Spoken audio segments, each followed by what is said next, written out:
The wind in Nebraska doesn't just blow, it hunts. In the winter of 1887, it found every crack in every timber of every cabin on the prairie. I was 35 years old. My name is Arthur Penhaligon. I have spent most of my life making sure things do not break. But the prairie has a way of breaking a man anyway. Evelyn's place sat less than half a mile from mine. Half a mile can feel endless when the snow is hip-deep and the sky is the color of a lead bullet. Her husband, Silas, had been gone for 2 years. The fever took him in the spring. The winter was trying to take the rest. I arrived at her door with a bag of square nails and a heavy cedar beam. The porch was sagging. The weight of the last blizzard had snapped the main support. The wood was screaming under the pressure. Evelyn stood on the deck with a wool shawl wrapped tight around her throat. Her breath came out in thick, white clouds. She didn't say thank you. Out here, folks don't waste breath on things that are already understood. I worked for 3 hours. The hammer felt like a block of ice in my hand. The smell of fresh pine shavings mixed with the sharp scent of the coming frost. Every time I drove a nail, the sound echoed across the flat, white nothingness of the plains. Evelyn stayed out there the whole time. She held the lantern when the sun dipped below the edge of the world. She watched my hands. She watched the way I braced my shoulder against the freezing wood. I finished the last brace and wiped the rime from my beard. My bones felt brittle. I looked at her, and the cold made me say things I would usually keep behind my teeth. "You know, Evelyn," I said. I tried to make my voice sound light. "A house like this is too much for one set of hands." I leaned against the new post and gestured to the vast, empty dark. "You really need a husband to handle this heavy lifting." I meant it as a joke. I expected a small smile or a polite nod. Evelyn didn't smile. She didn't look away. She reached into the pocket of her heavy canvas apron. Her hand came out slowly. Between her fingers was a heavy brass key. It was worn smooth at the edges. She stepped closer until I could see the gold flecks in her tired eyes. She pressed the metal into my bare palm. It was colder than the air. "You are right, Arthur," she said. Her voice was as steady as the horizon. "Start tonight." I stared at the key, then at Evelyn, then at the warm light behind her. For one impossible moment, I couldn't tell whether she was inviting me into her cabin or into the rest of her life. I had repaired hundreds of porches. I had fixed thousands of broken boards. But no woman had ever placed the key to her home in my hand, much less her trust. I stood there with my heart hammering against my ribs. The wind died down for one heartbeat. The whole world went silent. A thin ribbon of warm, orange light spilled out from the kitchen. It hit the snow like a promise. I had spent my whole life building walls to keep the world out. In 1 second, she had handed me the tool to walk right through them. My life had been a long, cold walk until that moment. I didn't know it yet, but that key didn't just open a door. It opened a story of grit, sacrifice, and a love that would have to survive the cruelest winter in history. I stepped across the threshold and closed the door against the howling Nebraska blackness. The transition was a physical blow. The air inside didn't just feel warm, it felt alive. It smelled of wood smoke, old paper, and the heavy, metallic scent of rendering animal fat. I stood in the entryway with the brass key still burning a hole in my palm. I expected a seat by the fire. I expected a silence that needed to be filled with explanations. Evelyn didn't give me either. She was already at the stove, her sleeves rolled past her elbows. She pointed toward a heavy wooden paddle leaning against the wall. "The lye is ready, Arthur," she said. She didn't look back. "The tallow won't stir itself." I realized then that starting tonight didn't mean a rest. It meant the kind of work that happens when the rest of the world is asleep. I hung my heavy wool coat on a peg by the door. The peg was worn smooth. It still held the faint, ghostly scent of Silas's tobacco. I pushed that thought away and stepped into the kitchen. The center of the room was dominated by a massive cast iron pot. Inside, the rendered beef fat bubbled with a slow, thick rhythm. It was a visceral, heavy smell. It was the smell of survival. I took the paddle from the wall. The wood was stained dark from years of use. I moved to the pot and began to stir. The resistance was immediate. It was like trying to move a stick through cooling lava. Every rotation required the weight of my shoulder and the grip of my forearm. Evelyn moved around me with a precision that was haunting. She brought a jar of wood ash lye from the pantry. Her movements were fluid, but there was a stiffness in her back I hadn't noticed on the porch. It was the posture of a woman who had spent too long bracing herself against a collapse. She began to pour the lye into the fat in a slow, steady stream. The mixture hissed. A sharp, acrid steam rose up, stinging my eyes. "Keep it moving, Arthur," she whispered. "If it breaks now, we lose the whole winter's worth of trimmings." I gripped the paddle tighter. I watched the liquid change. It turned from a translucent yellow to a cloudy, opaque white. The heat from the stove began to seep through my flannel shirt. Sweat broke out across my brow, cooling in the draft from the floorboards. We worked in a silence that wasn't empty. It was a rhythmic, industrial quiet. The only sounds were the crackle of the locust wood in the firebox and the wet slap of the soap mixture against the iron. I watched her hands as she reached for a bundle of dried lavender hanging from the rafters. She began to crumble the purple buds into the pot. The scent changed instantly. The harsh, greasy smell of the fat was sliced through by the floral sweetness of the flowers. It was a strange, beautiful collision. The wild, raw frontier meeting the delicate memory of a garden. I looked at Evelyn's face in the flickering amber light of the hearth. She looked older than 30. The lines around her eyes weren't from age. They were from squinting into the wind and mourning in the dark. She was beautiful in a way that made my chest ache. It was the beauty of a stone worn smooth by a river. "You're thinking about him," she said suddenly. Her voice was soft, barely audible over the bubbling pot. I didn't lie. "I'm thinking about the coat peg," I admitted. She stopped crumbling the lavender. Her hands hovered over the steam. "Silas was a good man. Arthur. He was, but he's been gone 2 winters. She looked at me then. Her eyes were wet, reflecting the firelight. "Do you know what the hardest part is?" she asked. I shook my head, my arms burning from the weight of the tallow. "It's not the cold," she said. She stepped closer, her shadow stretching long against the sod walls. "It's the way the silence starts to sound like a voice. It tells you that you're forgotten. It tells you that the prairie doesn't care if you live or die." She reached out and touched the back of my hand on the paddle. Her fingers were rough, calloused from labor. "But they were warm. Then I heard your hammer today," she whispered. Every strike felt like a heartbeat. It reminded me that there was still something solid in the world. A tear escaped and ran down her cheek. It left a pale track through the dust and soot on her skin. "I don't need a husband to do the heavy lifting, Arthur. I've been lifting the weight of this world since the day we buried Silas." She took a shuddering breath. "I need someone to help me hold the silence at bay." I let go of the paddle for a moment. The mixture was thick enough to stand on its own. I took her hand in mine. My palms were rough, scarred from years of carpentry. Hers were small, but possessed a strength that humbled me. "I'm not Silas," I said. "I know," she replied. "He was the dream. You are the reality." I pulled her toward me. The smell of lavender and lye swirled around us. It was the scent of a new beginning built on the ashes of the old. I kissed her forehead. The skin was salty and hot. In that moment, the 1887 winter felt 1,000 miles away. The great die-up was happening outside. Thousands of cattle were freezing to death in the coulees. The ranching empires of the West were crumbling into the snow. But inside the small cabin, something was being forged. It wasn't just soap. It was a pact. A woman's dignity is not found in her clothes or her wealth. It is found in the way she refuses to let the frost reach her heart. And a man's honor is not found in his strength. It is found in his willingness to stand between a woman and the wind. We stood there as the clock on the mantel ticked toward midnight. The lye had done its work.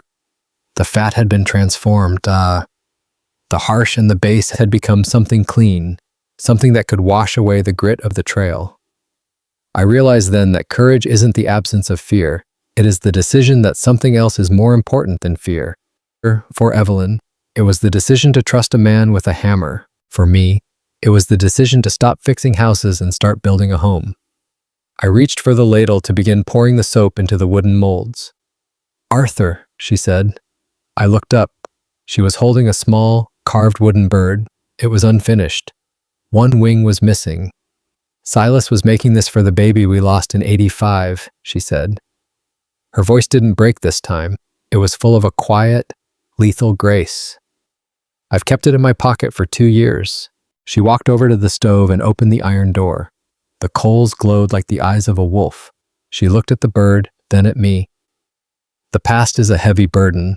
Arthur. If we're going to survive this winter, we have to travel light. She tossed the wooden bird into the fire. The dry cedar caught instantly. The flames flared blue and gold. The smell of burning cedar filled the kitchen.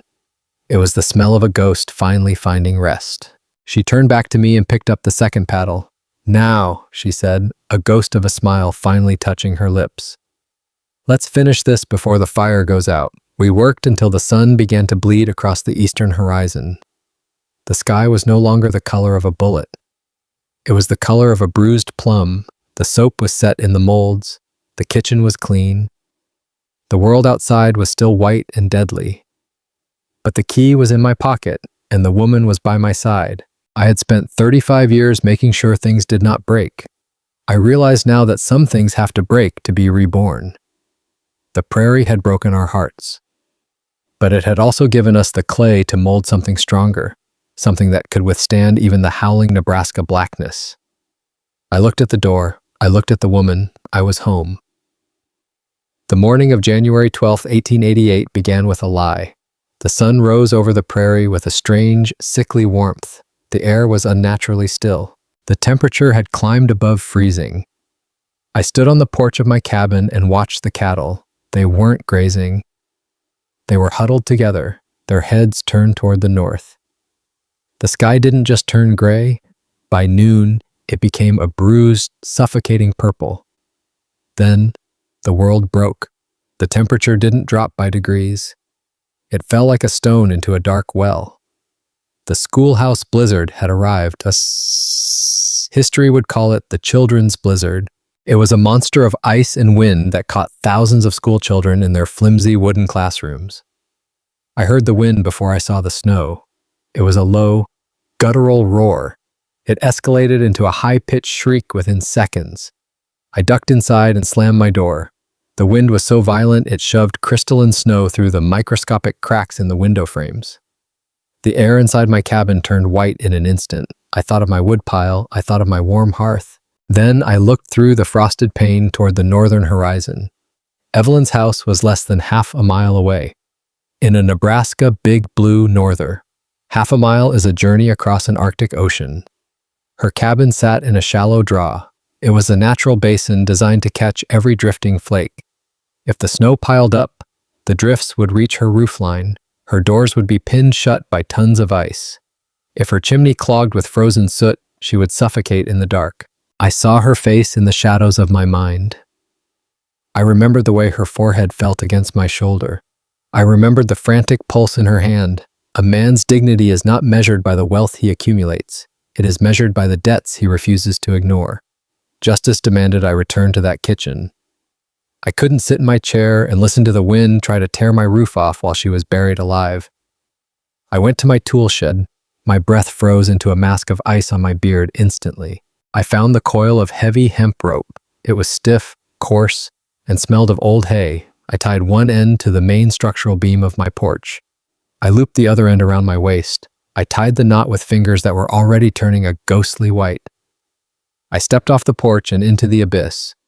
The world vanished. There was no ground beneath my boots. There was no sky above my head. There was only a screaming, horizontal wall of pulverized glass. The wind hit me like a physical blow from a giant. It knocked the oxygen straight out of my lungs. I tried to walk. The snow was already knee-deep. It was fine as flour and heavy as wet sand. I leaned into the gale at a 45-degree angle. If I stood straight, the wind would flip me like a rag doll.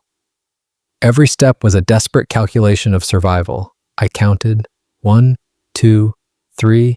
At 20 paces, I turned my head. My cabin was gone.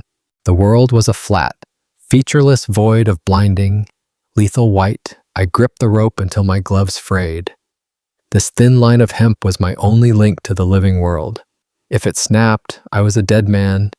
If I let go, I was a ghost. But I kept moving toward the north. I moved because a woman with cracked hands was waiting for the weight to be lifted. Courage is not the absence of fear. It is the cold realization that something else matters more than your own skin. In the heart of the storm, I wasn't a savior. I was just a man following a rope through the dark. I was a man trying to find his way home. The cold was no longer a sensation. It was a thief. It moved through my layers. It bypassed the wool. It ignored the leather. It settled into my marrow like a permanent resident. My grandfather used to talk about the great blizzard of 1888. He called it the school children's blizzard. He saw men vanish while walking to their own barns. He saw a world where the horizon disappeared. I felt that same erasure now. My sense of direction was a dying ember. The urge to sit was a physical weight. The snow looked like a feather bed. It looked like a place to finally rest. The wind hummed a low, sweet melody. It sounded like my mother's voice. It was a lie. I stumbled over a cedar post buried in the drift. I went down. The impact was a dull thud in a world of cotton. My face disappeared into the powder. The wind screamed over me. It mocked my struggle. I lay there for a heartbeat, maybe two. My heart was a frantic bird trapped in a cage of ice. I closed my eyes. Behind my lids, I saw her. I saw Evelyn. I saw her fingers tracing the grain of the wooden table. I remembered the way she looked at that brass key. She was the anchor. She was the reason I chose to stay in this brutal, beautiful land. I was not just a neighbor. I was a man who had found his purpose in the silence of her company. I forced my frozen fingers to curl. I clawed at the white void. I dragged myself upward. I crawled. The rope was a frozen iron rod, but it fought me. It snagged on the hidden architecture of the storm. My lungs burned. Every breath was a mouthful of broken glass. I reached the end of the line. The hemp went taut around my waist. It jerked me back. I stood in the center of a white scream. I reached out. I swung my arm in a desperate, wide arc. Air. Nothing but freezing air. The panic rose then. It was sharper than the wind. I had missed the porch. I was a tethered ghost in a graveyard of ice. I was reaching for a woman who might already be a memory. I took a step. The rope pulled at my hip. I took another. I held the line with the tips of my numb fingers. I stretched my spine. I leaned into the unknown. My knuckles hit something solid. Rough wood. The cedar corner post. Evelyn's house. I let go of the rope. The connection to my world snapped. The wind tried to pull me into the abyss. I lunged. I grabbed the railing. I hauled my body up the steps. The stairs were gone. They were just a ramp of packed snow. I reached the door. I didn't knock. I couldn't. I slammed my forearm against the timber. I was a hollow man. I was a shell filled with frost. Evelyn. The word was a puff of gray smoke. The storm took it. I leaned my forehead against the door. The wood was as cold as a tombstone. My knees buckled. I had reached the threshold. I had no strength left to cross it. The latch was a mile away. I began to slide. Suddenly, the wood groaned down. The door didn't just open, it was fought open. The weight of the drift resisted. A hand shot out. It grabbed my collar. It was small. It was calloused. It held the strength of 100 ancestors. I was hauled across the threshold. The door slammed. The roar of the world died. The silence was a physical blow. My ears rang with the sudden absence of the gale. I lay on the braided rug. I shook so hard my teeth felt like they would shatter. Evelyn was there. She didn't speak. She didn't waste breath on questions. She knelt in the dark. She began to tear at my frozen laces. Her hands were shaking. Her face was the color of wood ash. Her eyes held a terror that broke my heart. "Arthur," she whispered. The name was a jagged prayer. "You damn fool." She pulled my heavy boots off. "You absolute, wonderful damn fool." She tried to sound angry, but the corners of her mouth betrayed her. I managed the weakest smile of my life. "I guess I still owe you that porch repair." She let out a quiet laugh through her tears. "No," she whispered. "You still owe me tomorrow." It was the first time either of us had laughed since the storm began. She hauled me toward the hearth. The fire was a tiny, flickering orange eye. It was losing to the shadows. She wrapped her arms around me. She pressed her chest to mine. I felt her heat. It was the most precious thing I had ever known. I smelled the soot on her hair. I smelled the lavender soap. We had made that soap on the first winter night she gave me the key. We had stirred the pot together. It was the scent of a promise. I looked at her. The frost on my lashes was melting. Tears or ice, I didn't know. We were living a history we hadn't asked for. We were the sons and daughters of the plains. Our people had crossed this dirt in wagons. They had survived the 1856 winters in sod houses. They had shared their breath to keep the blood moving. They had buried their dead in the spring. We were the legacy of that survival. Tonight, the line ended with us. She pulled a heavy wool blanket over our heads. It was a tent of safety. I reached up. I touched her cheek. My fingers were sticks of wood, but I felt her. She was real. She was warm. The blizzard screamed outside. It shook the cabin. It wanted in. It wanted to extinguish the last of the warmth. But I wasn't afraid. I had let go of the rope. I had found the only door that mattered in this life. The hearth flickered. The orange glow danced on the rough walls. I looked at the wood box. I reached out. I felt the bottom. Sawdust, a few splinters. The wood was gone. The storm was a hungry machine. It had turned the night into a vacuum. The wind howled through the eaves. It sounded like a choir of the lost. The cabin groaned under the white weight. Evelyn sat on the edge of the hearth. Her shoulders were hunched. She was shivering with a violence that shook her frame. The frost was blooming on the inside of the door. It looked like white ferns. It was beautiful and deadly. I stood up. The air bit into my skin. The heat was bleeding through the cracks. I looked at my heavy wool coat. It was damp. It was heavy with the ghost of the storm. I peeled it off. I took the extra blankets. I walked to her. "Arthur, no," she breathed. Her voice was a thin thread. "You'll freeze. Your lips are blue." I didn't answer. I couldn't explain the logic of a man who has nothing left to lose. I wrapped the sheets around her shoulders. I layered the wool blankets over her lap. I tucked them tight. I sat on the floor at her feet. I leaned my back against the cooling stones. The stones held a memory of the flame. It was a fading echo, but it was enough to keep the blood moving for a little longer. "I've spent years in the cold," Evelyn lied. I wanted her to believe I was made of iron. I wanted to be the wall. A man's dignity is not in his words. It is in what he is willing to give up. Justice in this world is often cold, but the fire inside a person must be protected. The room grew darker. The last ember winked out. We were left in a hollow, gray silence.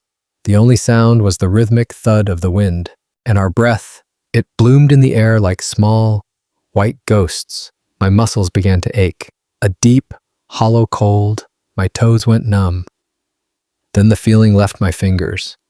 I closed my eyes. I thought of the brass key on the table. I thought of the spring that would eventually come. I thought of the flowers that would grow over our bones if the fire didn't return. But I didn't move. I stayed. I was a man holding a door against the end of the world. I was a child of the survivors, and I would not let her go into the dark alone. The darkness was absolute now. It was a thick, heavy velvet. I could hear Evelyn's heart, or maybe it was mine. They beat in a slow, synchronized rhythm. It was the drumbeat of the last two people on Earth. The cold was a predator. It was circling the cabin. It was looking for the smallest gap. I felt it touch my neck. I felt it settle on my lungs. I didn't breathe deeply. I didn't want to waste the heat. "Arthur," she whispered into the dark. "I'm here," I said. My voice sounded like breaking ice. "Stay with me," she said. "Always," I replied. That was the only justice left. To stay, to refuse to be erased. The storm continued its long, white vigil, but inside the circle of her warmth, I found a peace the wind could never touch. It was the peace of a man who had finally stopped running. It was the dignity of the hearth. Even when the fire was gone, we waited for the dawn. We waited for the world to turn back to color. Until then, we were just two heartbeats in the whiteout, two ghosts holding on to the living. The snow kept falling. The wind kept screaming. but the door stayed shut, and we remained. I tucked my hands deep into my armpits. The cold was a physical weight. I bit my tongue hard. I had to stop my teeth from chattering. The sound would break the fragile stillness. She reached out in the absolute dark. Her hand was a ghost in the air. It found the top of my head. Her palm was rough but gentle. "You're a stubborn man, Arthur Penhaligon," she whispered. Her touch was light. It felt like a benediction. She stood up slowly. Her joints made small, clicking sounds. Every movement was stiff. The cold had turned her muscles to wood. She walked toward the bedroom in the back. The floorboards groaned under her weight. They sounded like frozen trees snapping. I heard the heavy thud of a cedar chest. The lid creaked on its iron hinges. I heard the rustle of heavy fabric. It was a thick, rhythmic sound. A moment later, she returned. She was carrying a heavy, colorful burden. It looked like a sleeping animal in her arms. She sat back down on the floor. She leaned against me. She draped the weight over both of us. It was a quilt. The fabric was thick. It was layered with history. Even in the dim, blue light, I saw the patterns. Thousands of small, diamond-shaped scraps. They were stitched together with a precision that defied the darkness. I saw dark blues like the midnight sky. I saw faded reds like dried berries. I saw the yellow of sun-dried hay. "This was my mother's," she said. Her voice was right at my ear. She pulled the edge over my shoulders. The smell hit me first. It smelled of cedar oil. It smelled of old, pressed roses. It smelled of a home that no longer existed. The quilt felt heavier than the wool blankets. It felt like a solid thing. It felt like armor. "She sewed it during the long winter in '62. Evelyn whispered. 1862. The year the world tore itself apart. The year the war between the states took the young men. She leaned her shoulder against mine. The warmth of her body began to seep through. It was a slow, agonizingly beautiful thaw. It hurt to feel the heat. It made my skin prickle and sting. She told me that every scrap was a story. Evelyn continued. Her fingers traced a patch of dark velvet near my knee. That was her Sunday dress, the one she wore the day she met my father in Ohio. He was a blacksmith with soot on his brow. She was a girl who believed in the grace of God. She moved her hand to a strip of checked gingham. That was my brother's shirt. His name was Thomas. He wore this when he left for the war. He was part of the 73rd Ohio Volunteer Infantry. He marched away in the mud. He never came back from the tall grass of Gettysburg. She went quiet for a long time. The silence was heavy. It was the silence of 1,000 unreturned soldiers. I could feel her trembling. It wasn't just the cold anymore. It was the vibration of a soul reaching its limit. A single tear fell. I saw it glint in the faint moonlight. It was a diamond against the white light reflecting off the snow. It landed on the back of my hand. It was searingly warm. It felt like a drop of liquid gold. "I'm afraid of the quiet." "Arthur," she said. The words were small. They were the words of the dying. They were the words of the left behind. "When the fire goes out, I hear the things I've lost. I hear the ghosts calling from the creek. I hear the wind humming their names." I didn't move. I didn't speak. I just listened to the ice scratching at the glass. It sounded like fingernails. It sounded like the world wanted to get in and finish us. "My husband, Silas, he went out for the cattle in a storm just like this," she whispered. I knew the story. The town spoke of it in hushed tones at the general store. Men tipped their hats when she passed. They remembered the search parties. They remembered the empty coffin. But coming from her, it sounded different. It sounded like a fresh wound. It sounded like the blood was still wet. He told me to keep the lamp in the window. He said the light would be his compass. He told me he'd be back by supper. He even joked about being hungry enough to eat a mule. She closed her eyes. I sat by the stove until the oil ran dry. I watched the flame flicker and die. I sat there in the dark. I sat until the sun came up. The world was white and silent. It was beautiful and murderous. They found him 2 days later. He was only 50 yards from the barn. He had wandered in circles. He was so close to safety, but the whiteout had stolen his eyes. His heart just gave up. She choked back a sob. It was the jagged, raw sound. I spent a year looking at that barn. I hated the snow. I hated the sky for being so indifferent. But I hated the silence most of all. Silence is the sound of God forgetting you. I reached out. I found her hand under the heavy quilt. I squeezed it. My fingers were still clumsy and numb, but I held her with everything I had left. You're not in the silence tonight, Evelyn. She leaned her head against my temple. I felt the softness of her hair. I know, but why did you come, Arthur? Why would you risk the rope? Why would you fight the wind for a woman who has nothing? I have no land left to give. I have no gold in the cellar. I thought about the miles I had walked. I thought about the empty rooms of my life. I thought about the injustice of a world that lets good people freeze alone. Because I was tired of being the only one in my own silence, I said. It was the truth. Loneliness is a slow frost. It kills the heart before it kills the body. I didn't come for a reward. I came because I couldn't live with the thought of another lamp going out. I shifted my weight. I pulled her closer into the circle of my warmth. I became her furnace. I let the cold settle into my back. I felt the draft bite into my spine. I didn't let it reach her chest. I accepted the sting. I wanted her to have the stillness. It wasn't a hero's gesture. It was an act of human dignity. It was the only thing that made sense. The world was made of ice. The stars were frozen chips of glass. But inside the quilt, we were warm. The quilt was a shield. It held the history of a family that had survived the prairie. It held the sweat of her mother. It held the memory of the brother who fell in the mud. It held the grief of the widow. And now it held us. The hours passed in a slow, frozen crawl. The clock on the mantel had stopped long ago. Time didn't matter anymore. The wind began to lose its sharp edge. The screaming turned into a low hum. It was a mournful sound. It was the sound of the storm moving on to find other victims. The cabin settled. The wood popped and groaned. Evelyn's breathing slowed. It became deep and rhythmic. Her head slumped onto my shoulder. She had finally fallen asleep. It was the sleep of the exhausted. It was the sleep of the safe. I stayed awake. I was the sentinel. I watched the frost grow thicker on the doorframe. It looked like white ferns. It looked like lace. I watched the moon move across the sky. It cast long, blue shadows on the floor. My legs were screaming with cramps. My back felt like it had been turned to stone. The pain was a dull, constant roar, but I didn't move. I couldn't move. Every time I shifted, I felt the heat escape. I held my breath to keep her steady. I was guarding a woman who had spent too long waiting. I was the lamp that finally came home. I looked at the key she had given me. It was in my pocket, pressing against my thigh. I thought about how it had opened more than a door. It had opened a path to this moment, a moment where the cold didn't matter, where the lack of wood didn't matter, where the only thing that existed was the weight of a soul. Justice isn't always found in a courtroom.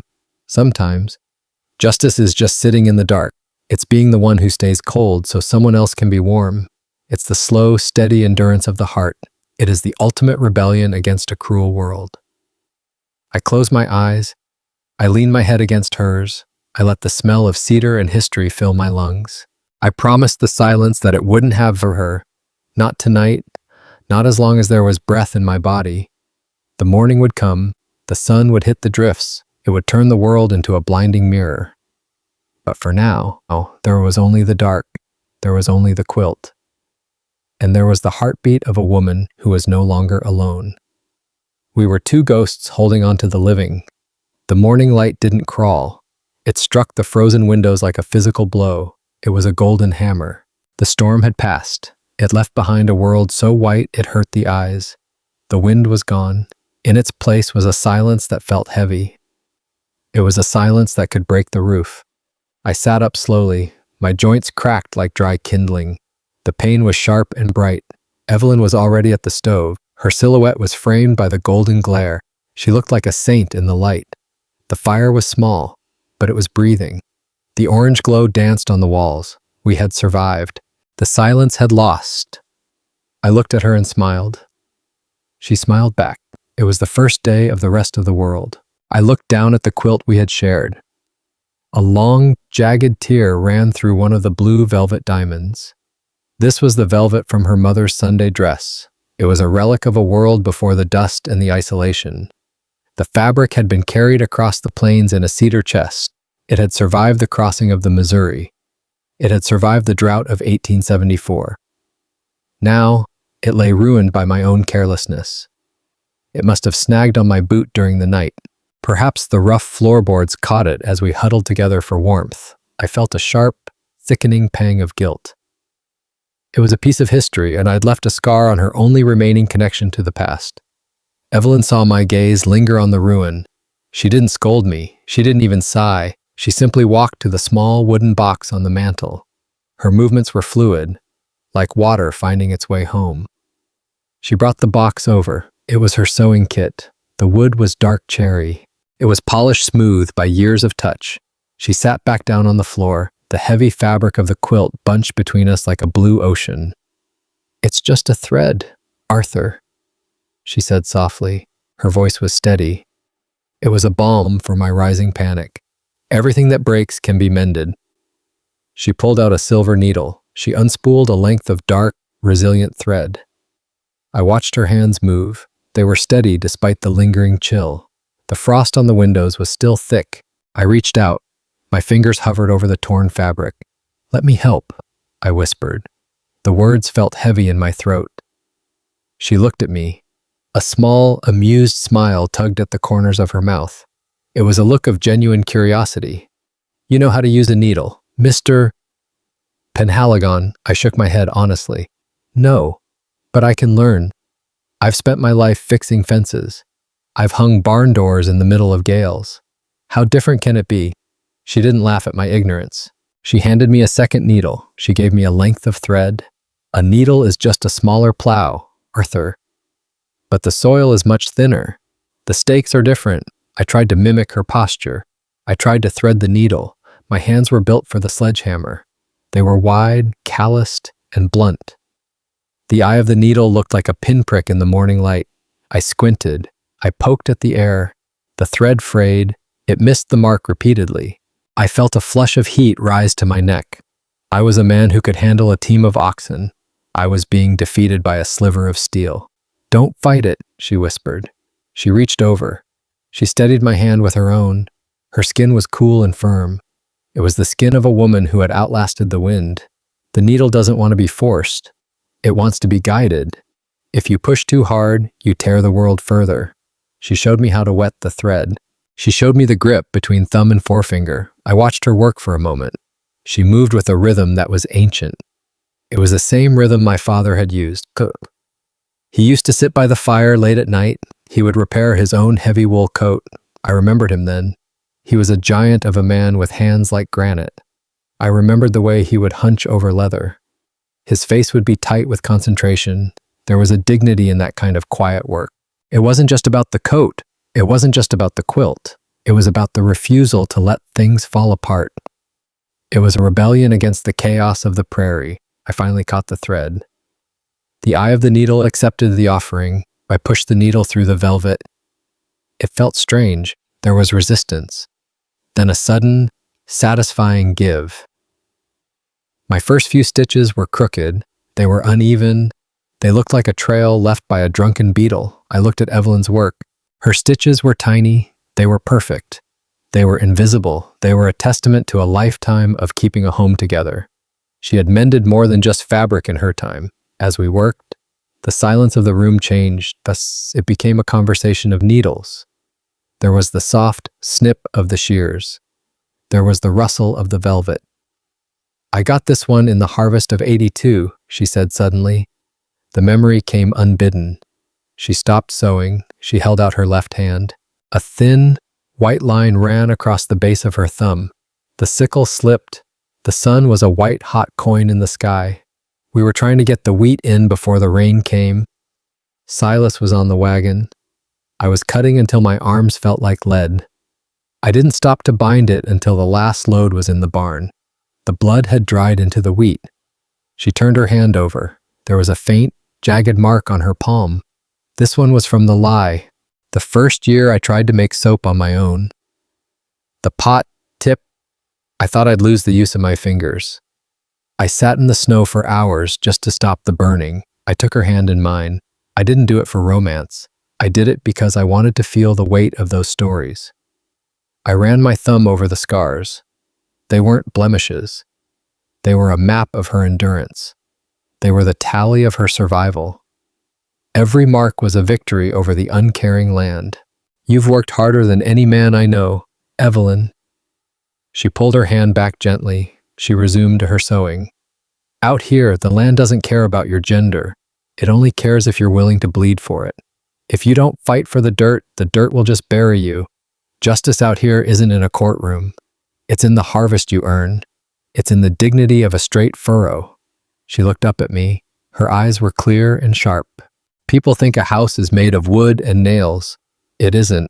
It's made of the skin you leave behind on the chores. It's made of the nights you stay awake. You wonder if the flower will last through the blizzard. It's made of the breath you give to the fire.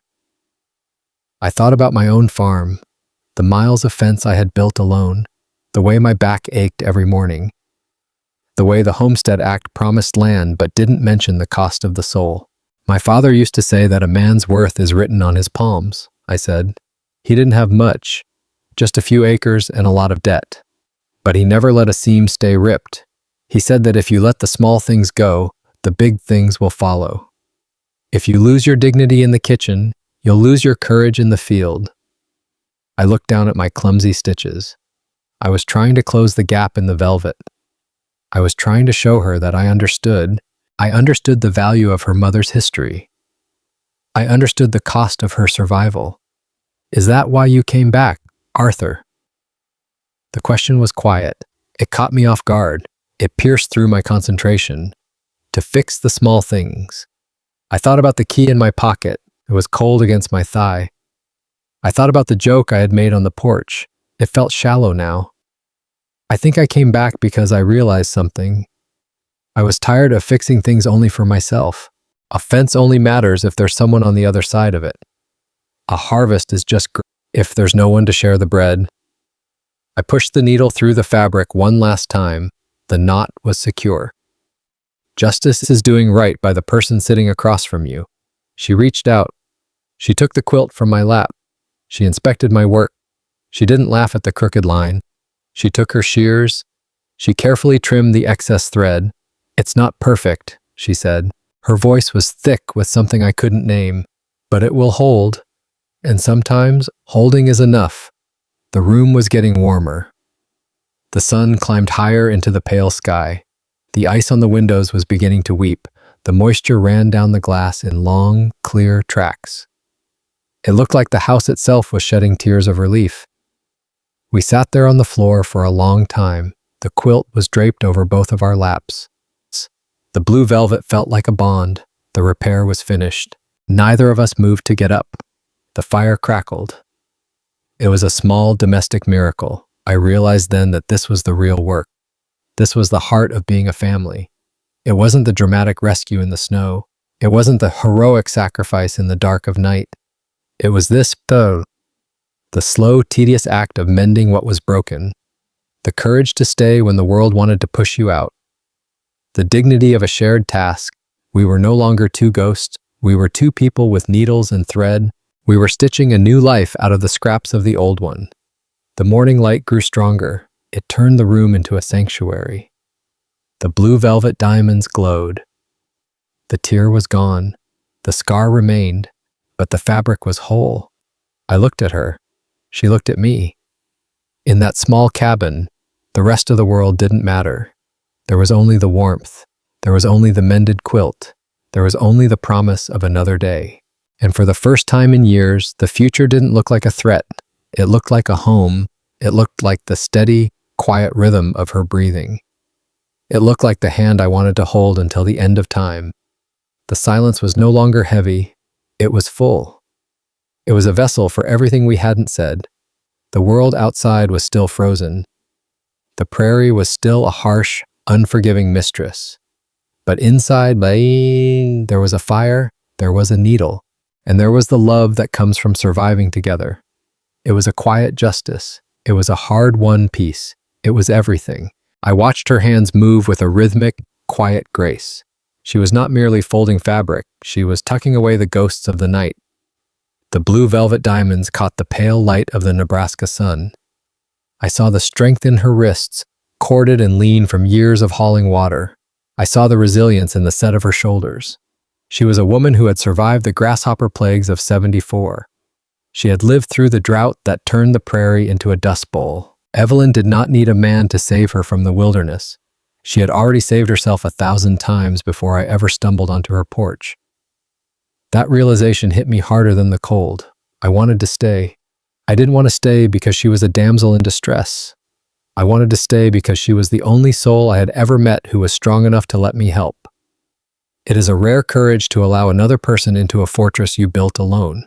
The snow will start to melt by noon, she said. Her voice was steady, like the chime of a clock. The paths will be a slurry of slush and mud. I nodded, my eyes tracing the lines of her face. I'll clear the way to the barn first, I replied. Then I'll check the supports on your cellar door. The weight of the snow had likely strained the old timber. She looked at me, a question hovering in the air. And then, I turned my gaze to the sewing kit on the mantel. I looked at the velvet diamond we had mended together. The stitches were small, tight, and permanent, and then I'll come back inside. I suspect I still have a great deal to learn about the plow, Evelyn. A smile touched her lips. It was the first real smile since the white darkness had descended. It did not just move her mouth, it reached her eyes, softening the jagged edges of a life lived on the frontier. It was the smile of a woman who had finally found a reason to lower her guard. Start with the woodpile, Arthur.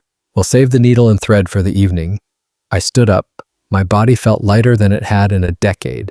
The scars on her hands were no longer secrets to be hidden. They were an invitation to a new kind of history. Life on the prairie was nothing more than a series of breaks and mends. I was no longer afraid of the tearing. As long as we held the needle, we could fix anything the winter threw at us. I walked to the door and pulled on my heavy leather boots. I did not lace them to the top. I knew my journey today would not take me far from her hearth. I stepped out into the blinding white brilliance of the morning. The Nebraska air was crisp and bitingly clean. I inhaled deeply, feeling the cold settle into my lungs like a familiar friend. I looked back at the cabin, that small island of wood in a sea of snow. Smoke rose straight and true from the chimney, a gray ribbon against the blue. Evelyn was at the window. She did not wave a frantic goodbye. She simply watched, her presence a silent anchor. I picked up the shovel and began to dig. Every scoop of snow was a vow. Every step into the cold was a new stitch in the life we were weaving. The scars remained. They would always remain. But they were no longer the only evidence of our existence. We had the warmth of the cabin, we had the quilt, and we had the silence, which no longer felt like a void. It felt like a beginning. By early March, the worst of the winter had finally loosened its grip. The road to Oconto was a treacherous ribbon of black mud. The great thaw had arrived with a vengeance. It turned the Nebraska prairie into a weeping, gray mess. I had been away from the town for nearly 3 weeks. The blizzard had kept us pinned to the land, isolated in a world of timber and wool. I felt the weight of the cabin key in my pocket. It was no longer just a piece of cold brass. It felt like a part of my own skin. I pulled the team of horses to a halt in front of Miller's General Store. The hitching post was wet and slick under my touch. I wiped my palms on my rough trousers. I needed salt, a sack of flour, and a new iron latch for Evelyn's cellar. The bell above the door gave a thin, lonely chime as I stepped inside. The air in the store was thick. It smelled of brine, unwashed wool, and stale tobacco. It was a heavy, cramped smell. It lacked the scent of lavender and cedar that filled Evelyn's kitchen. 4 men were huddled around the pot-bellied stove in the center of the room. Amos Thorne was there, leaning his lanky frame against a stack of feed sacks. Amos was a man whose tongue had always been sharper than his plow. Beside him sat Old Man Grady and 2 farmers from the Northern Creek. The conversation died the moment my boots hit the floorboards. The silence was not the kind you find in a sanctuary. It was the tension that precedes a lightning strike. I did not look at them. I walked straight to the wooden counter. "Morning, Mr. Miller," I said. Miller did not look me in the eye. He kept his head down, scratching figures into a tattered ledger. "Morning, Arthur," he muttered. Behind me, I heard the dry creak of a chair. "Didn't expect to see you out so soon, Arthur," Amos said. His voice had a jagged, mocking edge. "Word is, the drifts were 10 feet high out by the widow's place." I felt the back of my neck grow hot. "The snow is melting," I replied. I kept my voice flat, as level as the horizon. I reached for a sack of flour and set it firmly on the counter. "Must have been a long, cold winter," Amos continued. He let out a short, dry laugh that didn't reach his eyes. "A man could get real comfortable in a house like that. A house with a woman who doesn't have a husband to keep the door locked." The temperature in the room seemed to drop 10 degrees. The two men beside him chuckled. A low, oily sound that made my skin crawl. I gripped the edge of the wooden counter until my knuckles turned white. I thought about the night of the blizzard. I thought about Evelyn pulling my freezing body through the door. I remembered her hands trembling with the sheer weight of exhaustion. I thought about the scars on her palms. She had earned those marks holding that farm together alone. She had worked while these men sat by a stove and traded gossip. "You got something to say, Amos?" I asked. I turned around slowly. I did not move with anger. I moved like a man who had all the time in the world to finish a job. Amos straightened up, puffing out his narrow chest. "Just saying what everyone's thinking. Arthur, a man stays under a woman's roof for 3 weeks without a preacher's word. It doesn't look right to decent folks. It's a stain on a woman's name that doesn't wash out easily. Unless, of course, the woman isn't as decent as she pretends to be." My heart hammered against my ribs like a trapped bird. For a split second, the old Arthur wanted to lash out. He wanted to vault over the stove and silence Amos with a fist, but that was the man I used to be. That was the man who didn't know the value of a slow, careful stitch. I took a breath of the stale, stagnant air. I looked at the four of them. They looked small. They looked like children playing with matches in a dry autumn field.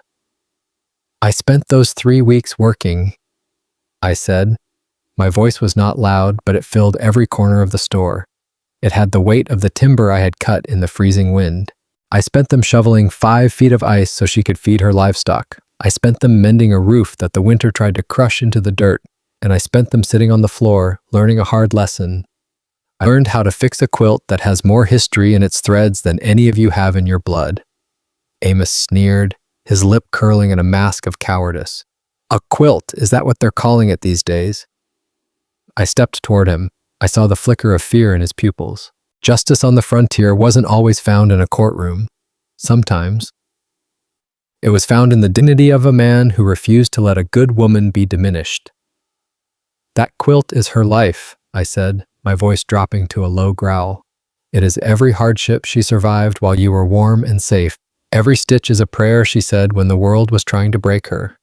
You speak her name again with that tone and you'll answer to me. Not as a neighbor, but as a man who knows exactly what she's worth." Amos looked away first. The room remained silent, but the air had changed. The gossip had been met with the cold, hard truth of labor and respect. I turned back to the counter and laid my coins down. The flour, the salt, and the latch. "Miller." The storekeeper nodded quickly, his hands shaking as he wrapped the items. I walked out of the store and back into the mud. The world was messy, but my path was clear. I wasn't just going back to a cabin. I was going back to the woman who had taught me that a mended life is stronger than one that has never been broken. I climbed onto the wagon and snapped the reins. The wheels churned through the Nebraska mire. I looked toward the horizon where the cabin sat waiting. The sun was setting, casting a golden glow over the melting snow. It looked like a promise kept. It looked like home. I reached the gate. I hopped down to pull back the heavy wooden bar.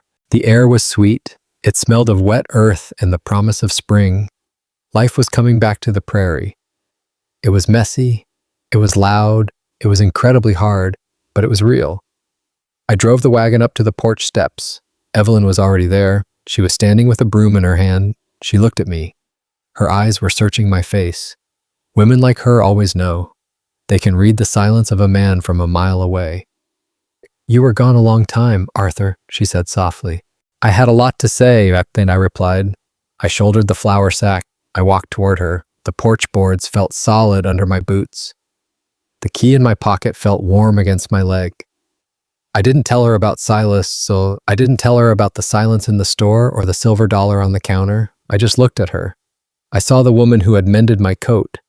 I saw the woman who had mended my soul when I was ready to give up. I'm home, I said. The word felt new. She stepped aside to let me pass. The door closed behind us. It shut out the wind and the prying eyes of the world.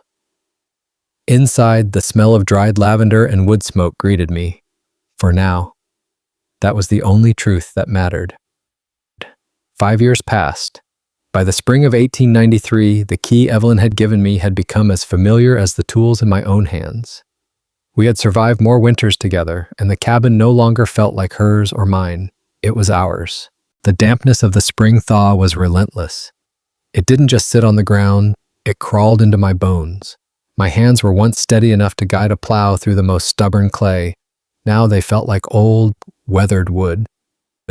Each knuckle was a rusted hinge. They screamed with every movement I made. I didn't say a word about the pain. I didn't have to. Evelyn saw everything. She saw the way I fumbled with my coffee mug in the gray light of morning. She saw the way I gripped the porch railing just to find my balance.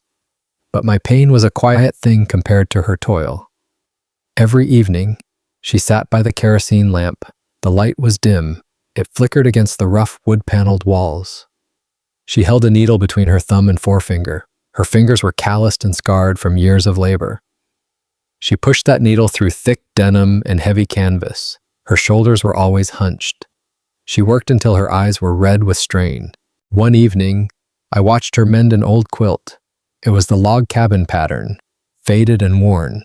I noticed a small patch of silk in the corner. It didn't match the rest of the rough cotton. It was a piece of a dress from another life. A life before the Nebraska wind had scoured her spirit. I saw her hand tremble for a moment. She didn't stop. She just bit her lip and kept sewing. I realized then that her strength wasn't just about survival. It was about the refusal to let the world see her break. She was a homesteader who had seen her children's graves covered by the winter snow. She had seen her husband vanish into the history of the plains. Yet, she still found the strength to light a lamp for a stranger. I walked over to the fire and added a log. The sparks flew up the chimney. "You've done enough for today." "Evelyn?" I said. She didn't look up. "The work is never done, Arthur. That's the law of this land." "The law is wrong," I countered. "Bob." I sat down across from her. I took the heavy fabric from her hands. Our fingers brushed. For a second, the world stopped moving. The heat of the fire was nothing compared to the warmth of that contact. I saw a tear escape her eye. It wasn't a tear of weakness. It was the overflow of a heart that had been held tight for too long. "Why are you helping me?" she whispered. Her voice was barely audible over the crackle of the wood. "Because you're the first thing I've found in this world that is worth more than the dirt we walk on." Reached out and touched her cheek. Her skin was rough, but to me, it was softer than any silk. "Amos and the others, they don't understand," she looked at me then. Her eyes were full of a terrible sorrow. Beautiful light. "They don't have to understand," she said. "As long as the lamp is lit, we aren't lost." I looked at the small silk patch on the quilt. It was a reminder that beauty persists, even in the middle of a struggle. Courage isn't the absence of fear or the absence of rumors. Courage is the choice to stay. It is the choice to mend what is broken instead of throwing it away. The silence between us wasn't empty anymore. It was full of the things we didn't have to say. Justice in the Nebraska territory was often found at the end of a rope or a gun.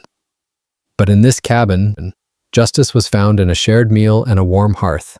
Dignity was found in the way she held her head high when the world tried to bow it. I knew then that I would stay as long as she would have me. I would be her shield, and she would be my light. The panic of '93 might take the banks and the crops. The drought of '94 might burn the grass to ash. But they couldn't take the choice we had made. We were two broken souls, sewing ourselves together into something stronger. Outside, the prairie wind began to howl again. It rattled the window panes. It searched for a way inside the warm room. But the latch was strong. The fire was bright. and for the first time in my life, I wasn't afraid of the dark. I picked up the needle she had dropped. My hands were stiff, but my heart was steady. We sat there together, mending the fragments of our lives. The world could talk all it wanted. We had already found our peace. Her eyes narrowed into thin slits. She strained to track the silver needle through the flickering shadows. The Nebraska prairie was a greedy thief. It stole a woman's vision stitch by stitch. It claimed a man's mobility inch by agonizing inch. By 10 o'clock, her delicate fingers would cramp into rigid claws. I watched her rub them together. The sound of her dry, chapped skin was like sandpaper on a coffin lid. "It's just a few more rows, Arthur," she whispered. Her voice was a fragile thread in the dark. I knew the lie for what it was. There were always more rows. There were always more shirts to mend. There were blankets growing thin as onion skin. There was always more work than there were hours of precious kerosene light. I watched her that night and felt a cold stone sink into my chest. A woman like Evelyn deserved a life beyond the slow torture of hand-stitching. My mind wandered to the catalog at Miller's General Store. I saw the image clearly. A Singer sewing machine. It was a masterpiece of cast iron and polished oak. Its foot-powered treadle could accomplish in an hour what hand-stitching took all evening to finish. It was a miracle of 1880 technology. It was also $40. $40 was an impossible fortune on a homestead. It was the price of a life. I slipped out to the barn and sat in the damp straw. Barnaby, my big bay stallion, nickered softly. He was a magnificent creature. His haunches were powerful, built for the long miles. His coat shone like a polished copper penny. He was the only thing I owned that held more value than the dust beneath my boots. He was my legs. Without him, I was a man tethered to a 3-mile radius. I was a prisoner of my own broken body. I ran my hand down his velvet nose. He leaned into me with a trust that broke my heart. "You're a good boy, Barnaby." "Barnaby," I murmured. I remembered the great blizzard of '88. He had carried me through hard winters before, when lesser horses would have turned back. He had found the path when the world was nothing but screaming white death. Then I thought about Evelyn's eyes. I thought about her spine curving like a dying willow branch over the lamp. The choice was no choice at all. Dignity is not found in what a man keeps. It is found in what he is willing to discard for the sake of another. 2 days later, I rose before the first gray light of dawn. I did not wake her. I told her I had business in Sydney. Sydney was 20 miles of hard, flat earth. It was far enough to hide my shame from the local gossips. I led Barnaby out through the gate. I did not mount him. I walked beside him. I held the lead rope with a white-knuckled grip. Every rhythmic thud of his hooves felt like a heartbeat I was losing. The trader in Sydney was a man with a face like cracked leather. He had eyes that saw only profit and loss. He inspected Barnaby's teeth. He ran calloused hands over his strong, clean legs. 35, the trader barked. "He's worth 50 in any market," I countered. My voice sounded thick, like I was swallowing glass. 35 and not a penny more, the man spat. "Horses are a luxury when the banks are failing, that..." "Friend." I looked at Barnaby. He was nudging a patch of dry weeds. He had no idea his world was ending. 40, I said. "Give me 40 and I'll walk away without another word." The trader sighed and reached into his greasy vest. He counted out the bills. The paper felt oily and cold in my palm. I handed him the rope. The stable door creaked shut with a sound like a gunshot. I did not look back. I went straight to the freight office. The Singer was there, encased in a crate of heavy pine. It was heavier than any machine had a right to be. I paid the agent every cent. I hired a man with a buckboard to deliver it to my gate by dusk. Then I began the long walk home. 20 miles is an eternity for a man with knees ruined by the frost. The sun beat down on the Nebraska panhandle. The wind kicked up a fine, alkaline dust that choked my throat. But with every painful step, I saw her face. I saw her hands resting on that cool iron plate. I saw her finally catching her breath. Only later did Evelyn tell me what she had done while I was away. While I was walking, Evelyn was beginning her own quiet rebellion. She waited until my wagon disappeared into the horizon's haze. She knelt by the hearth. She pried up the loose floorboard I thought she never noticed. She took out a small wooden box. Inside lay her gold earrings. They were delicate, antique filigree. Her mother had carried them from Virginia in a velvet satchel before the war. They were the last remnants of a life of grace. They were the only things that reminded her she was more than a mule for the soil. She wrapped them in a linen handkerchief. She walked to the apothecary at the edge of the settlement. She did not waver. She did not shed a tear. She traded the gold for 3 brown glass bottles. High-grade liniment, concentrated bark extract for the joints. It was the expensive medicine from the East. It was the kind that actually reached the bone. She walked home with the bottles tucked against her heart. She spent the afternoon scrubbing the cabin. She cleaned until her own knees were raw and bleeding. She wanted the world to be perfect for my return. I reached the gate just as the sun dipped below the purple hills. The buckboard was already there. The driver helped me slide the crate onto the porch. I was trembling from sheer exhaustion. My boots were caked in the gray mud of the trail. I looked toward the barn. The empty stall haunted me like a fresh grave. The cabin door creaked open. Evelyn stood there in the warm glow of the kitchen. "Arthur," she called out. "Where is Barnaby? Why are you walking?" I could not find the words to tell her. I simply pointed to the pine crate. "What have you done?" she asked. "What?" I took a crowbar from the driver's hand. I pried the lid. The scent of machine oil and fresh varnish filled the air. The black enamel of the singer caught the dying light. It looked like a throne. Evelyn gasped. Her hand flew to her mouth to stifle a cry. "Arthur, no," she whispered. "How could you?" She looked toward the barn. She saw the open door. She saw the silence where the horse used to be. She knew. The realization hit her like a physical blow to the chest. "You sold your legs," she said. It wasn't a question, it was a mourning. "He was more than a horse to me, Evie," I said. "But your time, your sight, and your life mattered more." My voice was a raspy ghost of itself. "This machine is your time, it is your sight, it is your life." She stood frozen for a long moment, then she reached into her apron pocket. She pulled out the 3 brown bottles. She lined them up on the lid of the crate. "I went to the apothecary, she said. Her voice was small and sharp.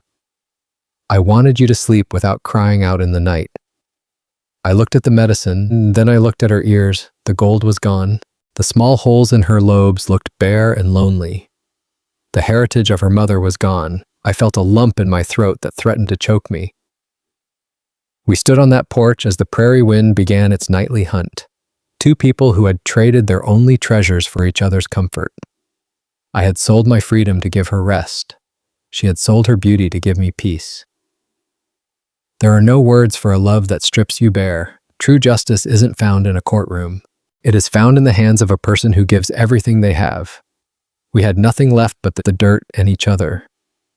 And yet, we had never been wealthier. I reached out and took her hand. Her fingers were rough, but they were warm. The prairie could howl all it wanted. It could take the crops and the horses. It could take the gold and the vision. But it could never take the sacrifice we had made. Sacrifice is the only currency that never devalues. We went inside together. The fire was low, but the house was full of light. I stepped forward and took her hands. They were rough. They were scarred. They were the most precious things I had ever held. "I'll walk you wherever you need to go, Arthur," she whispered. "And I'll sew every shirt you ever wear in an afternoon," she added, a small smile breaking through her tears. I pulled her close. The smell of lavender and wood smoke was all I needed. The town could talk all they wanted. Amos Thorne could sneer until the dust buried him. But they didn't know what we knew. They didn't know that a sacrifice isn't a loss. It's a foundation. We carried the machine inside together. It was a heavy, black Singer with gold scrolling along the arm. The iron was cold, but it felt like a holy weight in my arms. We set it in the corner by the window where the morning light would hit it. Evelyn sat down in the chair. She touched the wheel with a reverence I had never seen. It was the movement of a musician touching a piano after years of silence. I sat at the table and opened one of the bottles she had bought. The medicine smelled of wintergreen, bitter herbs, and the sharp tang of turpentine. I rubbed it into my knuckles. The skin there was cracked from years of holding reins in the frost. The heat was instantaneous. It was a deep, searing warmth that fought the ice in my marrow. The fire in my joints began to simmer down to a dull, manageable hum. It was the first time in 3 years I didn't feel like my bones were made of jagged glass. We didn't eat dinner that night. Hunger was a secondary thing compared to the feast of quiet we shared. She ran a scrap of old calico through the machine. She was marveling at the speed of the needle. The click, click, click was the most beautiful music I had ever heard. It was the sound of a new beginning. It was the heartbeat of a house that had been holding its breath since the great blizzard of '88. I remembered that winter. The snow had buried the rooftops. The Nebraska wind had tried to starve us both out, but we were still here. We had lost a horse and a pair of earrings. But we had gained something that no one could ever take away. We had proven that we were a team. I looked at her in the flickering lamplight. She looked younger. The weight of the world was already lifting from her brow. I realized then that the key she had given me months ago wasn't just to a house. It was to a life where we didn't have to carry the world alone. I reached out and touched the iron frame of the machine. It felt solid. It felt real, just like the love that had bought it. I closed my eyes and listened to the rhythm of her work. For the first time in a long time, I wasn't worried about tomorrow. I wasn't worried about the miles or the mud. I was home, and home was wherever she was sitting. The weeks bled into a soft, hazy spring. The frost was finally losing its grip on the Nebraska soil. It didn't happen all at once. It happened in the quiet spaces between the midnight chills and the pale morning sun. The air carried a new scent. It was the smell of damp earth waking up from a long, suffocating sleep. I stood by the fence line where the pasture met the porch. My knees didn't ache the way they used to. Evelyn's medicine was a miracle in a brown bottle. Every time I rubbed it into my joints, I thought of the gold she had surrendered to her. I thought of the bare lobes of her ears. I thought of the weight of the sacrifice we had traded. Barnaby's stall was still empty. Sometimes I'd catch myself walking toward the barn with a halter in my hand. The ghost of the horse was still there in the shadows. Then I'd remember. I'd see the Singer sewing machine through the window. Its black enamel gleamed like a promise kept. The house was no longer just a shelter against the snow. It was becoming a heart. The moon was rising over the ridge, fat and silver. It wasn't the cold, biting moon of January that looked like a hunter's eye. It was a spring moon, soft at the edges, casting long, gentle shadows across the recovering grass. I saw Evelyn come out onto the porch. She was wearing her blue wool shawl. She leaned against the railing and looked out at the horizon. The wind caught a loose strand of her hair. She looked like she belonged to the land. She looked like she was finally done waiting for a storm to break her. She had the dignity of a woman who had looked at ruin and refused to blink. I walked up the steps. My boots made a slow, steady rhythm on the wood. She didn't turn around. She knew my step by now. She knew the rhythm of my breath. "The grass is coming back," she said softly. Her voice was like the wind through the blue stem. I can feel it pushing up through the mud. I stood beside her. "It's a good year for it," I said. The Homestead Act had promised us land, but it hadn't promised us a soul. We had to find that ourselves. I reached into my pocket. I didn't have a velvet box. I didn't have a diamond that had been pulled from a mine 1,000 miles away. I was just a man with a steady hand and a heart that finally knew its place. I had something I had spent an hour crafting by the creek that afternoon. It was a small, tight braid of dried sweetgrass and willow bark. It was humble. It was the color of the prairie itself. "Evelyn," I said. She turned to look at me then. The moonlight hit her eyes. For a second, the years of struggle seemed to vanish. She wasn't the widow trying to survive a Nebraska winter. She wasn't the woman who had sold her heritage for a bottle of oil. She was just a woman standing in the center of her own life. "I don't have a fiddle," I said, "and I don't have a parlor with a piano." I held out my hand. "But the wind is moving the grass just right. Would you dance with me?" She looked surprised. A small, breathless laugh escaped her lips. It was a sound more precious than the gold in Thorne's vault. "Here on the dirt," I replied, "where everything worth having starts." She placed her hand in mine. Her palm was still calloused. Her skin was still marked by the work of the sewing machine. She carried the scars of a woman who had fought for every inch of her peace, but her hand fit into mine like it had been carved for that very purpose. I put my other arm around her waist. We moved slowly. There was no melody other than the rustle of the prairie. There was the distant cry of a coyote on the ridge. There was the rhythmic creak of the porch swing moving in the breeze. We swayed in a circle. My boots crunched on the packed earth of the yard. We didn't need a ballroom in Omaha. We had the sky for a ceiling. We had the stars for our audience. I felt her head lean against my shoulder. She smelled like the lavender soap we had made together. She smelled like the iron of the machine. It was the scent of a home being built piece by piece. We danced past the spot where I had collapsed in the blizzard. We danced past the garden where we would plant potatoes and roses in a few weeks. Justice wasn't something handed down by a judge. Justice was this. She is. Two people who had been stripped of everything, finding everything in each other. It was the courage to stay when the wind told you to run. It was the dignity of working with your hands until they bled. I stopped in the middle of the yard. The moonlight was so bright I could see the fine lines at the corners of her mouth. They were lines of laughter and lines of grief. They were the map of her life. I've spent a lot of my life looking for a place to stop, I whispered. I've driven thousands of miles and seen a lot of horizons. But I never felt like I was standing on solid ground until I walked through your door. I pulled the grass ring from my pocket. I held it between my thumb and forefinger. It was light. It was fragile, but it was made of the very things that survived the Nebraska wind. I can't give you gold, I said. I sold the only gold I had to give you that machine, but I can give you the land. I can give you every sunrise I have left. I took her hand and slid the ring of grass onto her finger. It didn't sparkle, but it smelled of the earth and the rain. She looked down at it. Her breath hitched in her throat. A single tear escaped and tracked down her cheek. It caught the moonlight like a falling star. It's more beautiful than the earrings, Arthur, she whispered. Because this grew from the ground we're standing on, she looked up at me. Her eyes were fierce with a love that had been tempered in the forge of hardship. I don't want gold, she said. I want a man who knows the value of a promise. She reached up and touched my face. Her fingers were warm against my weathered skin. We are poor in things, Arthur, but we are kings in everything else. The prairie wind howled in the distance. It was a lonely sound. But for the first time, it didn't feel like a threat. It felt like a witness. We stood there in the center of our world. The ring of grass was a circle that the wind couldn't break. We had survived the winter. Now, we would learn how to live in the light. I held her tight.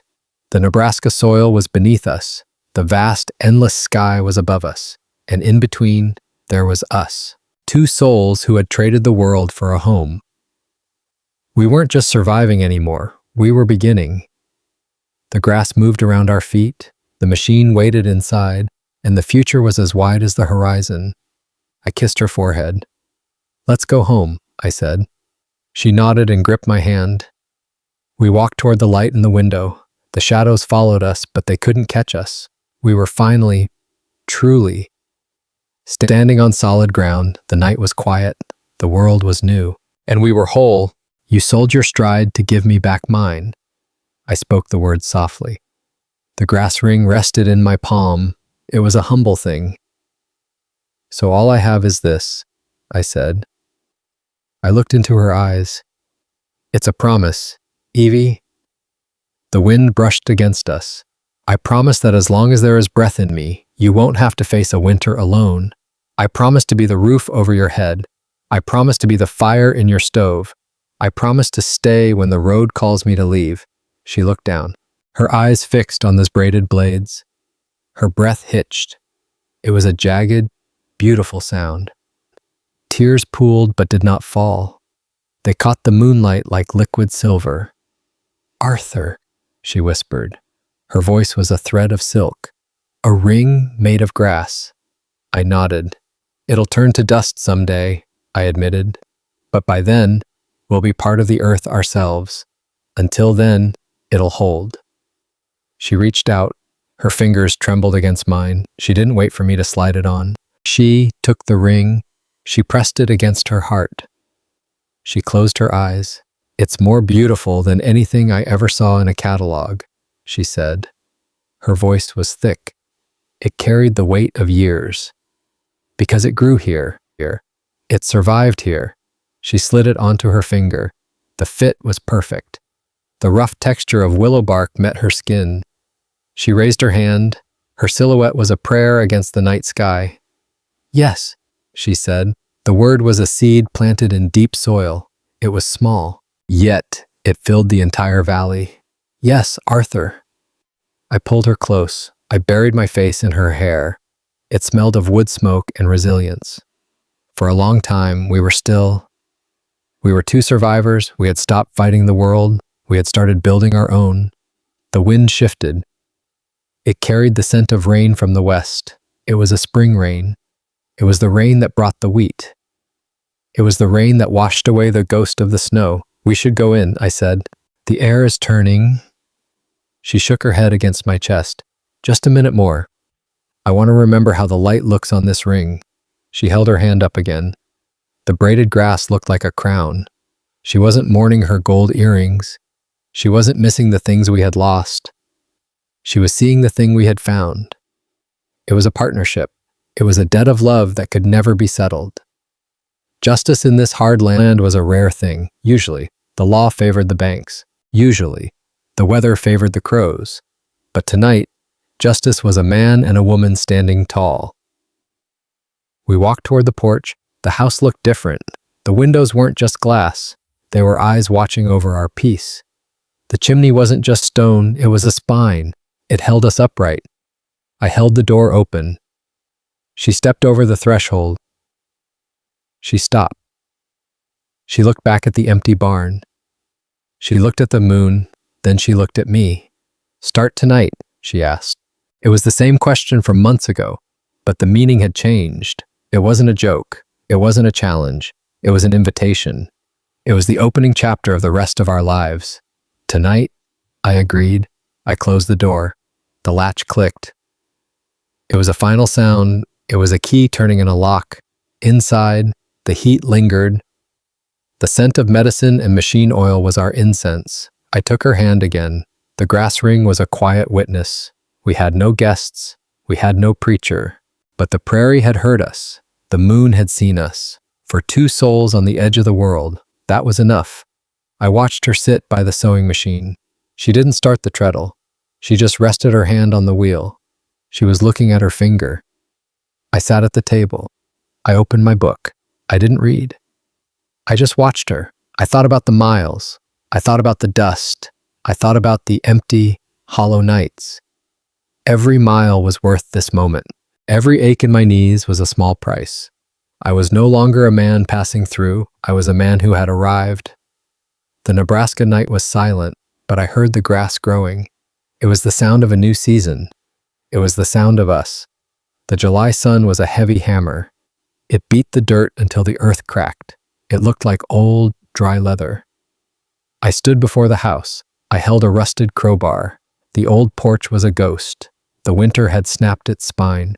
The weight of the great blizzard had rotted its heart. That storm of 1888 was a legend of death. It had taken children. It had taken cattle. It had tried to take this house. I remember my old joke. I had told her she needed a husband to fix this. That joke felt ancient now. I jammed the iron into a warped board. The wood shrieked. It was a clean break. I wasn't just clearing lumber. I was tearing down her loneliness. By noon, the house looked like an open wound. I cleared the debris. The foundation was bare. The stone footings were solid. They were laid by a man who intended to stay. I respected that ghost. I spent 3 weeks hauling fresh cedar. I went to the mill in town.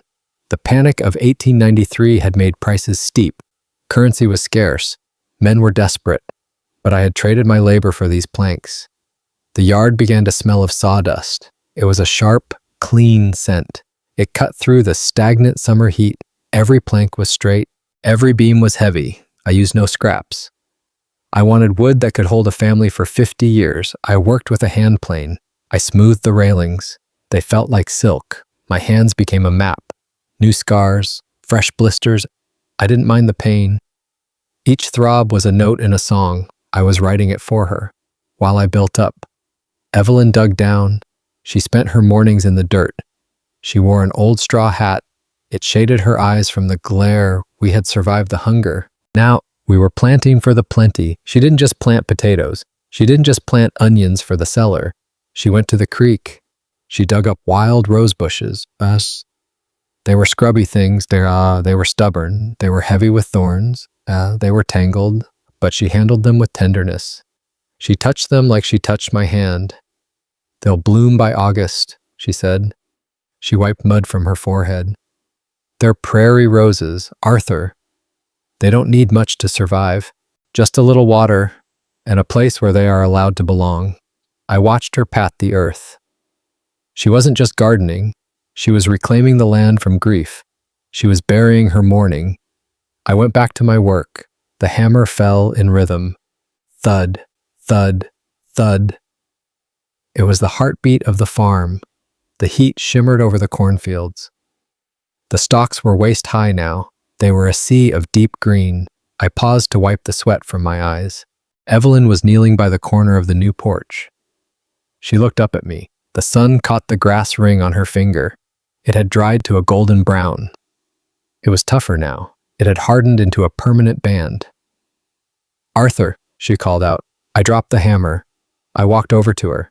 She pointed to the base of the cedar post. A tiny green shoot was pushing through the dry crust.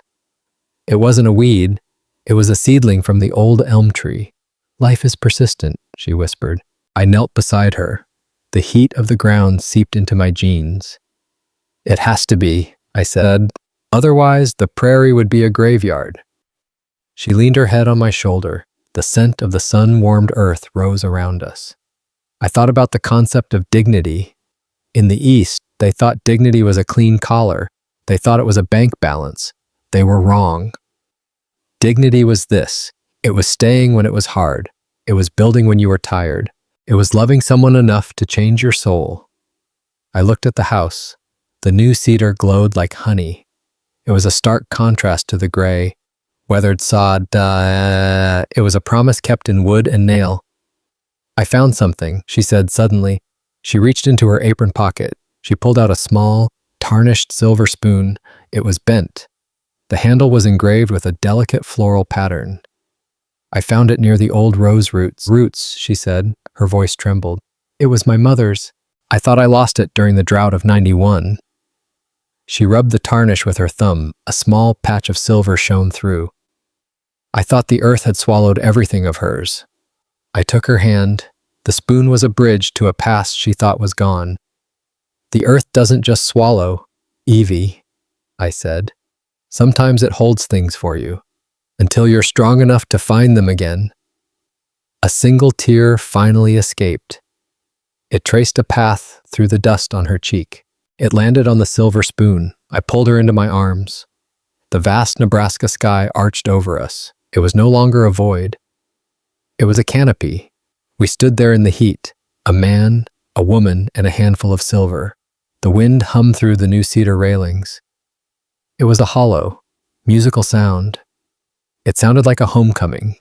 I realized then that sacrifice wasn't a loss. It was an exchange. I had given up the road. She had given up her gold, and in return we had been given the world. Not the world of maps and cities, but the world of the here and now. The world where a grass ring was a crown, and a new porch was a cathedral. I kissed the top of her straw hat. Let's finish the roses, I said. She nodded and smiled. It was a smile that could outshine the July sun. We worked until the shadows grew long. We worked until the first star appeared. The prairie was cooling. The crickets began their song. It was a song of endurance. It was the song of those who stay. We walked up the new steps together. The cedar was firm under our boots. No creaks, no groans, just the solid sound of a foundation. We stepped inside. The house was ready for the night, and we were ready for the years. I measured every cut 3 times. Cut. In this brutal country, the wind tries to shake everything loose. The winter frost tries to heave the very foundations out of the frozen ground. I notched the heavy joists with a steel chisel. I drove the nails in with a rhythm that matched the thumping of my own heart. Evelyn brought me water in a dented tin cup. She didn't say much. She would just stand there for a quiet moment and watch the timber frame rise against the blue. Sometimes she would place her calloused hand on a new post. She was checking the strength of my work. Or maybe she was just making sure this wasn't another cruel prairie dream. The year was 1893. The newspapers from the East talked about a great panic.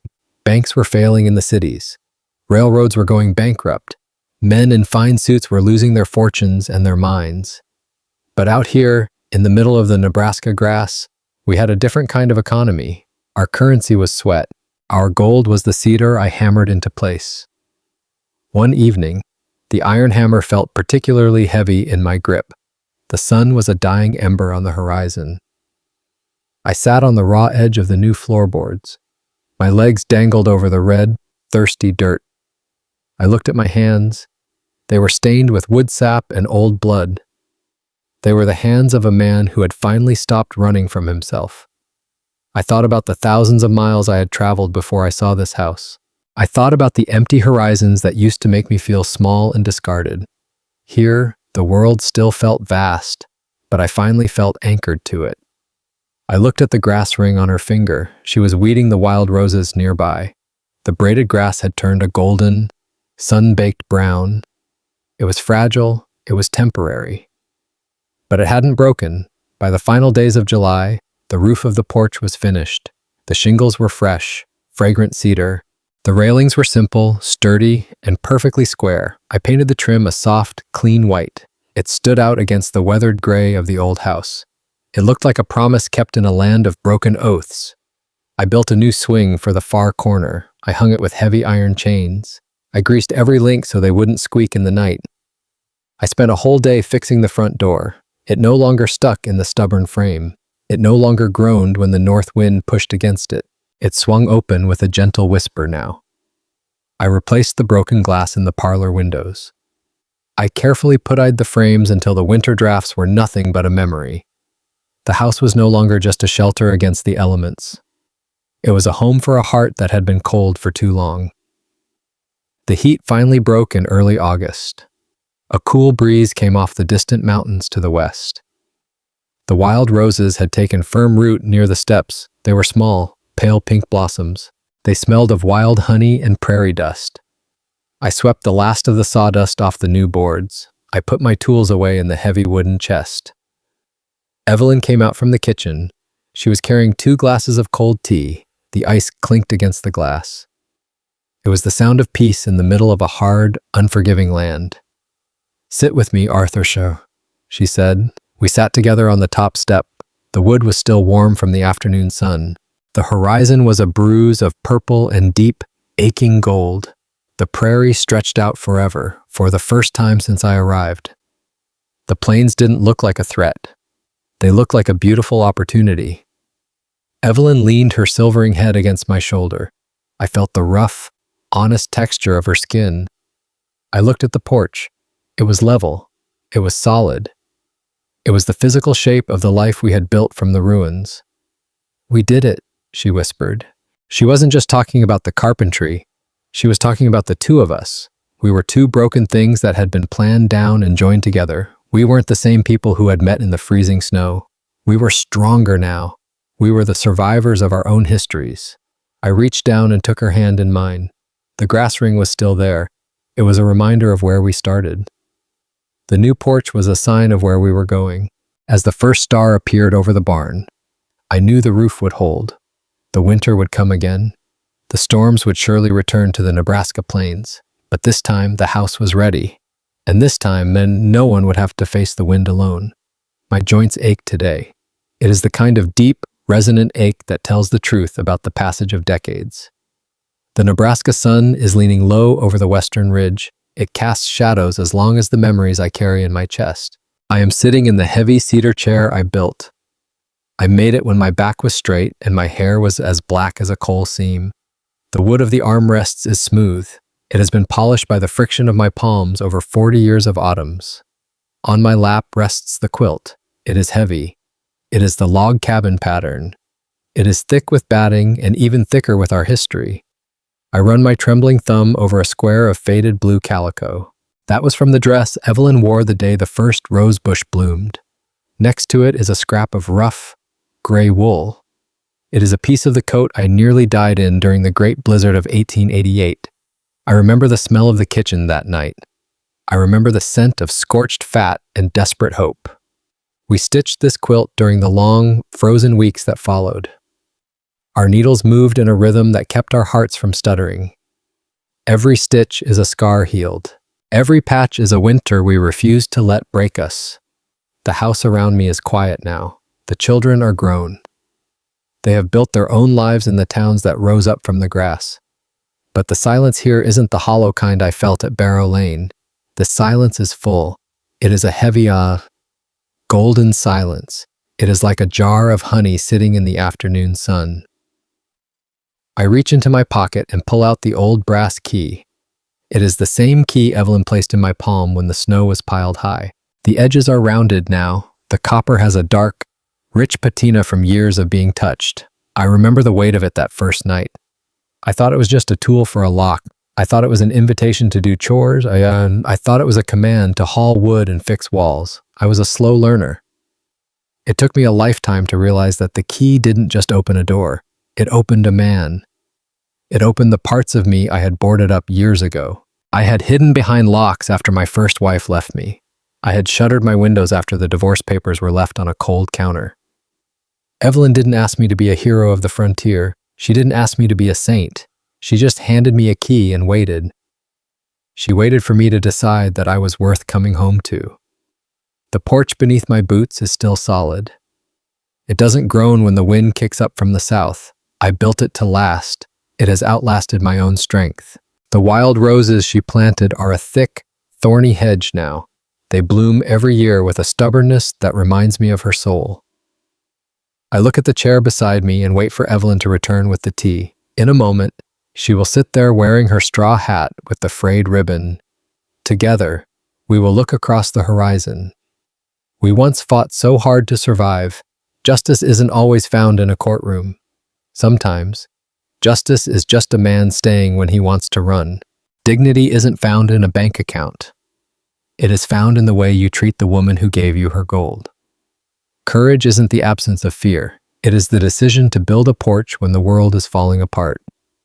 The wind is picking up now. It carries the scent of the coming rain.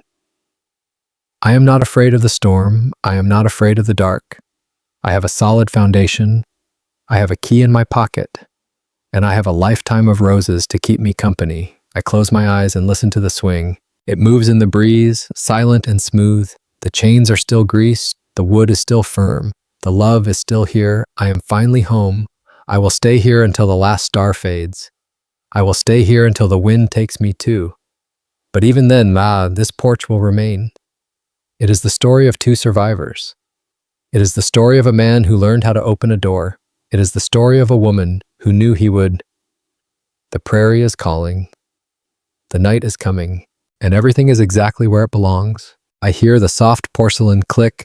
Evelyn is finally coming. The screen door creaks. It is the melody of my peace. We don't need words. Our silence is a prayer. I look at my hands. They are rough, stained, and mapping 1,000 mistakes. But they held her gold. No, they held her heart. True dignity isn't found in a ledger or a suit. It is found in the eyes of a woman who saw your ruins and called them home. I am Arthur Penhaligon. I used to run from ghosts at 70 miles per hour. Now, I sit with them and offer them tea. Courage is a quiet thing. It is the choice to plant a garden while the world falls apart. It is the strength to build a life on ground that has only known sorrow. The prairie is our witness. It watched me stop driving away from myself. It watched me start living for her. Sacrifice isn't a loss. It is a seed planted for a harvest you might never reap. I finally reached the porch light. I found the warmth I never deserved. Thank you for walking this road with us. Your presence is the steady wind at our backs. Please subscribe and stay a while longer, and may every cold road eventually lead you home.